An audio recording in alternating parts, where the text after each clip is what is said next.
Good Wednesday morning to you.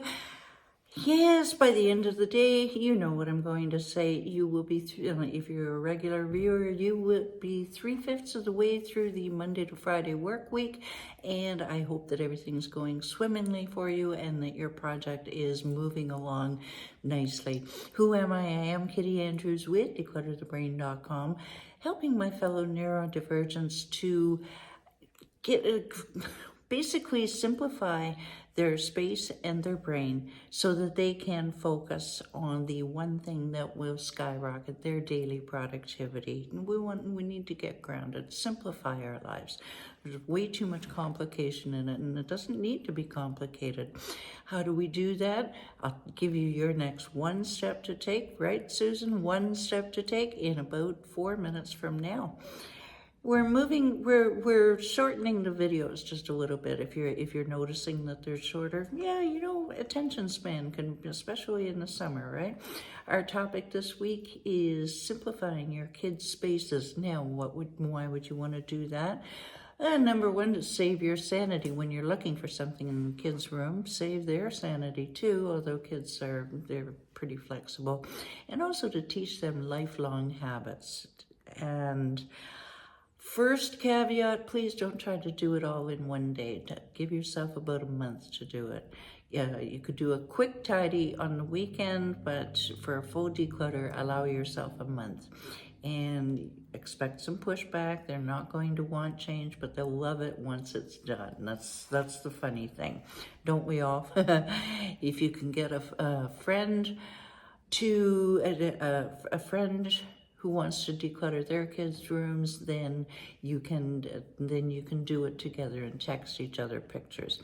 Now, where to start, as we talked about yesterday, always the obvious trash. The books that are totally broken, the toys that you know that you're never going to fix. Single socks. Yeah, I know, you might find the other one someday. Kids outgrown the sock anyway. And speaking of outgrown clothes, toys that are no longer played with, or they're outgrown books, anything like that. So you've got your garbage going in the green bag. You donate things, maybe a younger sibling or a cousin, or a charity, like certainly what do you call it? Women's shelter. Thank you, Susan. Yes. I heard you. Yeah, they really appreciate things like that. Now, it's more fun as a team, so you have a choice. You can either, depending on their age, you can either do it when they're sleeping. I don't recommend this for over the age of 3 years old, because they're gonna freak. Okay, better to involve them or other family members. Okay, and it just makes it more fun. Also gives them a sense of responsibility. So first, just like we do in the basement of the garage, clear one space as a staging area, a workspace, and start on one side of the room or the other side of the room and work your way around. This also, in the room, makes it easier to make a game out of it. And you may find it helpful to sort by category. In other words, and you may not want to start at one end of the room and go to the other. You may want to say, okay, today we're going to go through only all the books. And that has a sense of parameter to it, which a child can understand more.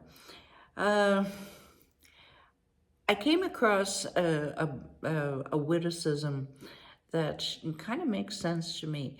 Don't decide what to get rid of, only decide what to keep. And that, especially to children, I think could really move the needle in this particular productivity. As Marie Kondo said, you and your family should only save items that spark joy. The kid's gonna want to see a lot of things that are sparking joy. Just let them have their maybe pile, okay? And when you have some discards that you know for sure are go, get them away, put them in the car, drive them away immediately if you can, so that there's no second guessing. Tomorrow we talk about a place for everything. Until then, scroll down below. There's a phone number that you can text the word connect to join for your no-cost guest pass to our Wednesday meeting, 12 noon. And that Wednesday meeting is we have fun, we get a lot of stuff done, and it's just the tip of the iceberg of my one-on-one coaching within a group container program. Come and join us, won't you? Oh, and there's a mystery gift. Just for attending the meeting. Yeah. Okay. Thank you for liking and subscribing. I look forward to chatting with you more. Take care. Have a great day, everybody. Bye for now.